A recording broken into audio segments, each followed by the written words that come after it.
Coach Napier and I go way back. You know, I used to be a high school football coach in New Orleans, and I used to bring guys, just like high school coaches are bringing guys to practice today. And I used to always go to Alabama's practices. Burton Burns coached me in high school, and I used to always go and support Coach Burns.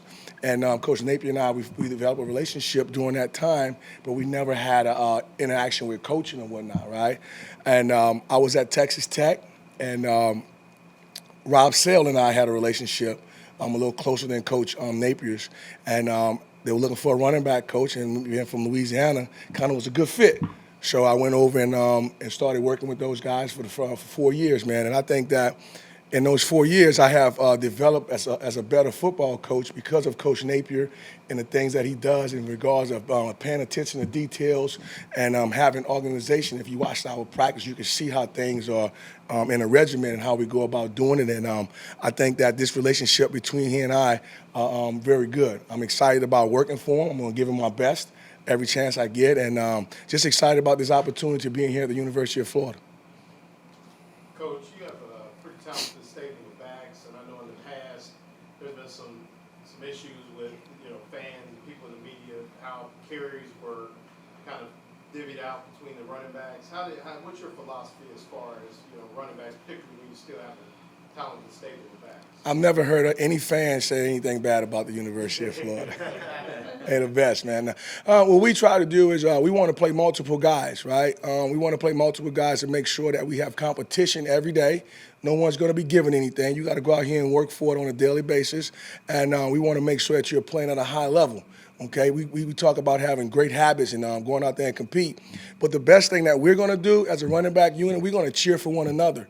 All right, we're going to support each other. We're going to be out there making sure that we're doing things. Even though we're having friendly competition, we still want to be supportive of each other while we're out there. So we're going to put the guys out there that deserves to play, that has the ability to play, and we're going to make sure that we're out there having a great time in doing so. And we're going to play extremely hard.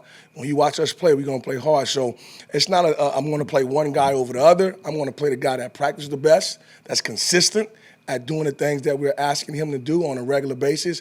And we're going to go out here and play hard, man. That's all we want to do. Will there be a certain hot hand that finishes the game, personally? I don't know. I can't say yes or no to it because we haven't gotten into that situation. We're still at the bottom level, man. We're trying to build up. Everybody have their strengths and their weaknesses, and we're trying to make their weaknesses their strengths. So we got to continue to do those things on a regular basis and keep working our tails off, man. Was Trail able to kind of come in and hit the ground running, being that he was with you guys last year at UL? Oh, absolutely.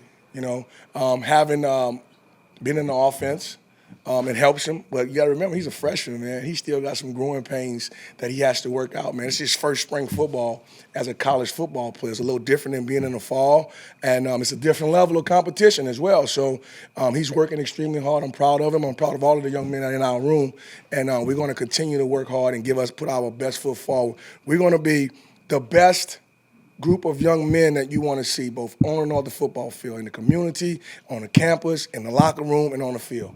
What's your early impression of just sort of the skill set that DeMarcus and Lorenzo bring to the table? I'm impressed. All right, those guys are very talented young men. They have some ability, and they're different. Right? They're different in their own right. I just got to get them to practice the right way. You know what I'm saying? Having ability and practicing wrong doesn't help us. So we got to make sure that we are practicing the right way and maximizing our ability. We got to go out there and do things the right way and be consistent at doing it. But they have a unique skill set. I'm excited about working with them. I want to continue to advance and help them on both on and off the football field. When you say practice the right way, what do you mean? Doing all the little things. Making the proper steps, making the proper reads, sprinting, playing hard, having a good time out there, cheering for your teammate, and being a good football player. How have you seen Nick Warren stay involved? I know his injury makes it tough to make a solid impression, but what have you seen out of him? Smart, leadership, right? He's a guy that wants to get out there and do things, and he's very smart. I'm talking about high IQ of football. He's able to pick up on the offense pretty quick, and he's able to help those guys, right? To tell them, hey, man, you got this coming up, or this, you should have did this. And that's good in his leadership role, and he has to stay engaged, right? So that's why we want to make sure that he's doing those things. He's leading in the meetings. I put a lot of pressure on him. He has the most experience of the group. He can't play, but you still got to be able to make an impact on the team, and we want to make sure he continue to do that. How's he handle that? Because you're asking him to make an impact somewhere else. I'm sure he wants to be practicing. Oh, he can't practice. I don't care what he want to do. That leg ain't going to allow him to practice, right? So he has to stay sharp. You have to stay engaged. And right now, we're trying to always be a mental asset to learn what's going on because it's new for him as well. So he has to learn it mentally, got to get mental reps.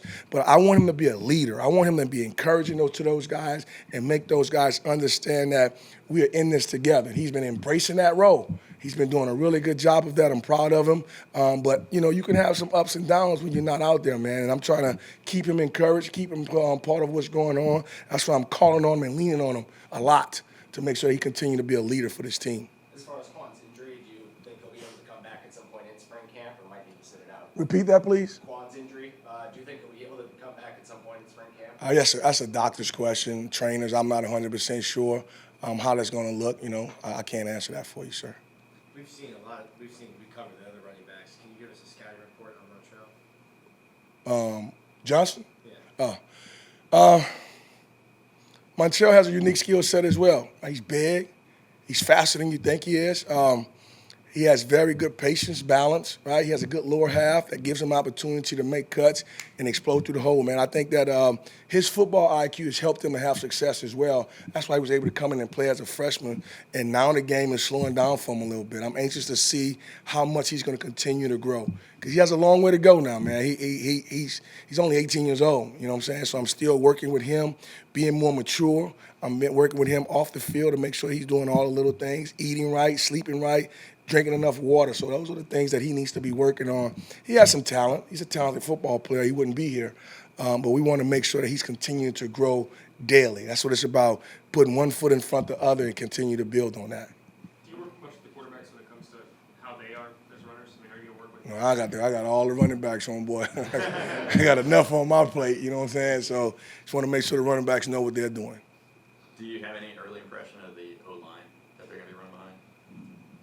I know you're not Fanatics yet, obviously. Yeah, I think that we have two of the best offensive line coaches in America. I think that's one of our advantages, right? And this is our first day in pads, and we got a lot of work to do. We're getting better, man. I'm excited about what we're able to do. We had some bright spots today, and we had some bad spots. We're going to watch the practice film and find out what we did. We got a long way to go, man. It's today is I forget the day. It's Groundhog Day for me, so I don't know. So we got a ways to go. All right, guys. Coach Juluke will take some questions in the back in the indoor facility real quick. Thanks, Coach. I appreciate y'all.